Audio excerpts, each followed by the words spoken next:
안녕하세요, 미주모입니다. 자, 평소 같으면은 오늘 하루 라방을 쉬고 멤버 라방을 하는 날인데 오늘 장중에 너무 심한 하락이 있어서 오늘은 영상으로 한번 업데이트 해드리려고 해요. 자, 화면을 보시면 오늘 프론트 페이지 CNBC 기사 중 하나인데요. 보시다시피 오늘 하락이 Worst Session since September, 9월 이후로 지금 최악의 하락이었다고 지금 보시면 돼요. 근데 화면을 보시면 지금 전체적인 주가 움직임인데요. 사실 첫 반 세션은 별로 큰 움직임은 없었어요.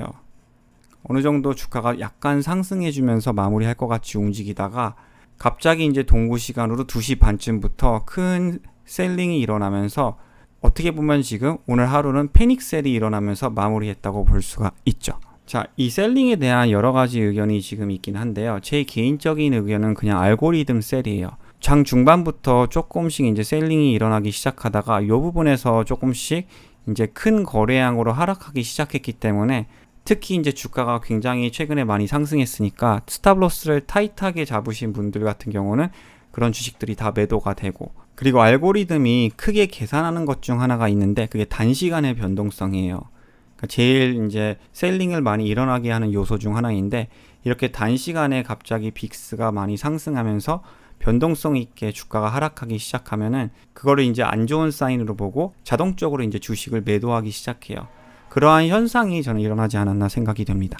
자, 그래서 S&P 500 지수를 한번 봐볼 텐데요. 어제 제가 여러분들한테 주가가 조금 더 상승해 주다가 이제 이 고점 레벨까지 오게 되면 좀 횡보 레벨이 있지 않을까라고 말씀해 드렸는데 오늘 장중에 그 고점을 좀 바로 찍고 갑자기 어마어마하게 하락을 했어요. 물론 제 예상을 빗나간 큰 하락이었고요. 그래서 이번에는 변동성 지수도 조금 설명해 드려야 될 것 같은데요. 지금 보시면 12평선과 22평선을 정말 오랜만에 돌파를 했어요. 자, 이런 경우가 지금 몇 달 전에 있긴 있었거든요. 이제 9월 하락장 때, 9월 말 하락장 때 있었는데 지금 보시면 그때 이걸 돌파했을 때 빅스가 올라가면서 주식이 어느 정도 하락을 했었었죠. 자, 다음은 S&P 500도 한번 디테일하게 분석을 해볼 텐데요. 사실 이 오늘 큰 하락은요, 지난 4일 동안 상승을 다 없애는 하락이었어요. 근데 전에 하락은요, 지금 보시면 이 같은 레벨로 하락을 했고 여기서 하락하기 시작했지만 뭐 이틀 정도 상승했던 거 메이크업 정도이고 하락 세력도 훨씬 더 작죠. 그래서 안타깝지만 이거는 좀 의미 있는 어느 정도의 하락이라고 볼 수 있는데, 좋은 점을 하나 말씀해 드리면 일단 주가가 그동안 많이 상승했기 때문에 이평선 레벨은 지탱해 주고 있다고 볼 수 있습니다. 그리고 다음에 이제 베어리시 앵걸핑 패턴, 그러니까 상승 트렌드에서 하방 트렌드로 넘어가는 사인 중 하나라고 볼 수 있는데, 지금 보시면 주가가 굉장히 잘 상승하다가 이 안 좋은 캔들스틱이 이거를 다 커버할 때 보통 주가가 하락할 수 있다, 이렇게 해석할 때가 많다고 보시면 됩니다. 물론 항상 이렇지는 않고요. 자, 이제 다음에는 Fear and Greed Index, 공포 탐욕 지수를 한번 봐볼 텐데요. 물론 지금 Extreme Greed 상태에서 조금 하락을 했어요, 여러분. 그래서 지금 그리드 상태인데, 제가 여러분들한테 하나 말씀해 드릴 게 있다면요, 항상 익스트림 그리드 상태에 있다고 해서 주가가 올라가지 않는 건 아닙니다. 그래서 저는 사실 이거를 적당히 참고 정도만 보고 오히려 익스트림 피어를 매수 기회로 볼 때가 많고요. 근데 지금 보시면 6월 2일에 이게 익스트림 그리드까지 올라가기 시작을 했었어요, 사실. 이 부분 때부터 주가가 얼마나 많이 상승을 했나요, 여러분? 정확하게 계산해 드리면 여기 익스트림 그리드였는데 여기서부터 주가가 단기적으로 S&P 500 기준으로 봤을 때 7.6%나 더 상승했었습니다. 자, 다음은 주가가 너무 많이 상승했다는 신호 중 하나로 제가 보는 게 하나가 있거든요. 그게 주식이 애널리스트 업그레이드가 있음에도 불구하고 주가가 좀 하락을 할 때예요. 근데 이제 크라우드스트라이크나 G스케일러 같은 경우는 오늘 웰스파고의 최고의 2024년 소프트웨어 주식이다 라는 선정을 받았었거든요. 근데도 주가가 오늘 어느 정도 하락을 했어요. 테슬라도 바닥을 찍었을 때 악재가 있었을 때 오히려 장중에 10%가 올라왔었거든요. 그때 110불이었고요. 그러니까 이것도 단기적으로 주가가 많이 올라갔다는 사인이 될 수가 있으니까 조금 참고는 하셔도 괜찮을 것 같습니다. 하지만 장기적으로 볼 때는 여전히 좋게 보는 두 주식입니다. 자, 그래서 여러 가지 이제 데이터를 보여드리고 설명을 해드렸는데 제 의견을 이제 말씀해드리면요. 단기적으로 볼 때는 충분히 주식이 이런 단계에 있을 수도 있고 이런 단계에 있을 수도 있어요. 그러니까 즉 조금 조정을 받다가 다시 천천히 상승할 수도 있고, 아니면 이렇게 더블탑을 찍으면서 이제 다음에 전체적으로 이평선이 끊어지기 시작을 한다. 그러면 적당히 조정을 받을 수도 있다고 생각이 돼요. 그리고 일단 이제 어제 브레이크아웃 주식을 두 개를 언급해 드렸는데, 오늘 둘 다 지수 때문에 조금 하락을 했기 때문에 그거에 대해서는 조금 설명을 해드리고 싶어요. 진로 같은 경우는 이 큰 컵을 어제 여기서 돌파해 가지고 큰 거래량으로 제가 불리시 사인으로 말씀해 드렸는데, 사실 아직 이 컵 밑에도 내려오지 않은 상태예요. 그러니까 여러분들이 할 수 있는 거는 장 마감 때까지 만약 이 주식이 이 레벨 밑으로까지 내려온다, 그러면 스탑을 굉장히 타이트하게 잡는 거긴 하거든요. 근데 안전하게 지금 상황에서 투자를 하시려면 이런 레벨에 지금 스탑을 하시는 게 안전하다고 보시면 돼요. 그리고 칼바나도 어제 말씀해 드렸던 주식이잖아요. 둘 다 어제 상태랑 비슷해요. 지금 보시면 어제 상승한 폭을 지금 다 반납한 상태예요. 보시다시피 똑같은 위치, 지금 이 브레이크아웃 전 레벨 딱 그 레벨까지 있는 상태이거든요. 그래서 내일까지 지켜보시고 장중에 여기서 밑에 내려왔다가 다시 해머로 이렇게 마감을 할 수는 있어요. 근데 여러분들이 안전하게 투자하시려면 지금 상태에서는 만약 갭 상승할 때 이런 레벨에 매수를 하셨으면 지금 이런 레벨에 스탑을 거시는 게 안전하고요. 만약 이런 브레이크 할 때 레벨에 매수를 하셨으면 저는 사실 이 이평선이 끊어질 때까지 기다리셔도 나쁘지 않다고 생각이 돼요. 근데 그거는 이제 여러분들이 잘 판단을 하셔야 됩니다. 이게 잘하면은 첫 요 하락의 사인이 될 수도 있는데, 옛날 보시면 칼바나는 이렇게 많이 하락한 적도 있어요. 중간중간에. 이게 사실 적은 하락이 아니었거든요.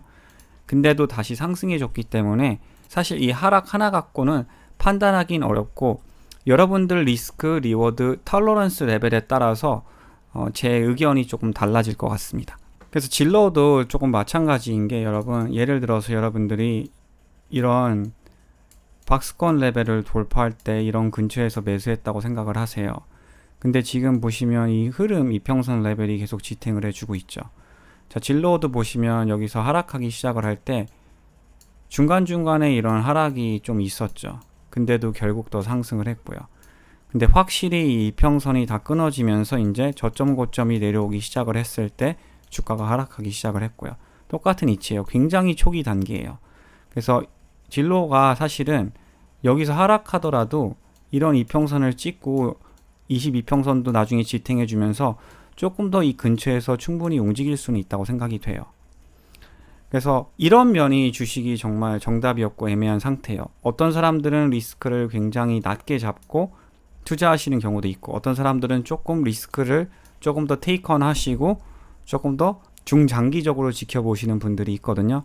그거는 이제 여러분들의 초이스 같습니다. 근데 전체적으로 이런 레벨에서는 이제 상승하기 시작을 하면은 조금씩 부분 익절을 하시는 게 저는 안전할 것 같습니다. 자, 이제 방금 보여드린 주식은요, 조금 시총이 비교적으로 작은 편이고, 특히 칼바나 같은 기업은 아직 적자 기업이기 때문에 굉장히 리스크가 크다고 보시면 되고요. 자, 이제 빅테크에 대해서 말씀해드리면, 넷플릭스도 최근에 요 컵앤핸들에서 돌파하기 시작을 했는데, 오늘 안타깝게 지수 때문에 약간 내려온 상태잖아요.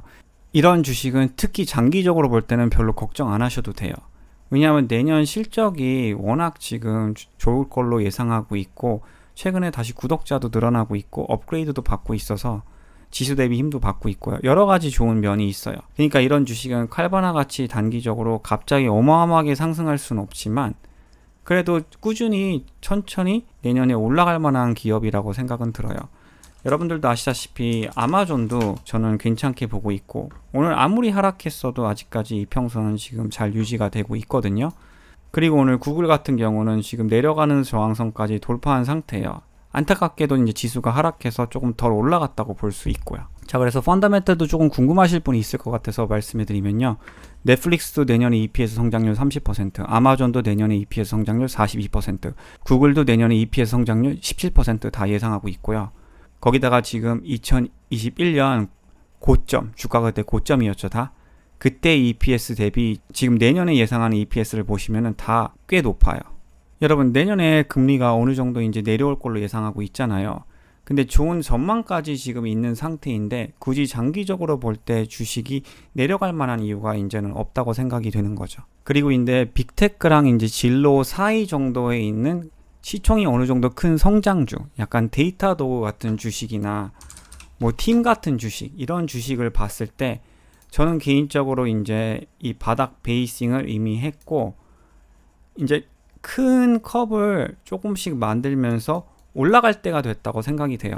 마찬가지로 여러분들 이런 기업들이 지금 잘 성장하고 있어요. 다만 이때는 버블이었던 거는 맞지만 지금 주가가 굉장히 이때 많이 하락을 했었잖아요. 그 사이에서도 사실 EPS 성장률이 어느 정도는 있었어요. 근데 이제 최근에 다시 25%, 24% 정도의 성장률과 꾸준한 적어도 20%의 성장률을 지금 예상하고 있죠. 그럼 금리가 이제 내려오게 되고 인플레이션이 좀 풀리게 되면은 결국은 이런 기업도 다시는 꾸준히 상승할 가능성이 높겠죠. 그래서 오늘 여러분들한테 말씀해 드린 건 단기적인 관점과 이제 장기적인 관점을 좀 섞어서 말씀해 드렸다고 보시면 되고, 전체적으로 볼 때 이제 장기적인 면에서는 주가가 전 앞으로 상승할 가능성이 아직도 높다고 보고 있습니다. 자, 마지막으로 이제 긍정적인 말씀을 하나 해드리고 마무리하려고 하는데요. 텀리가 이제 일주일 정도 전에 했었던 얘기인데요. 내년에 이제 소형주, 스몰캡 주식들이 50% 정도는 상승할 것 같다, 이런 발언을 했어요. 근데 내년에 이제 인플레이션이 빠르게 내려오고 금리가 내려오게 되면은 그동안 많이 하락했던 주식들이 실적만 좋으면 저는 충분히 상승할 가능성이 있다고 생각이 되거든요. 그래서 이분 말이 저는 일리가 있다고 생각이 들어요. 물론 어마어마하게 긍정론자이긴 하신데 50%가 아니고 30-40%가 될 수도 있고, 애플이나 마이크로소프트 같은 경우는 이제 발류에이션 면으로 봤을 때나 성장률로 봤을 때나 지금 조금 고평가된 편에 속해 있다고 생각이 되거든요.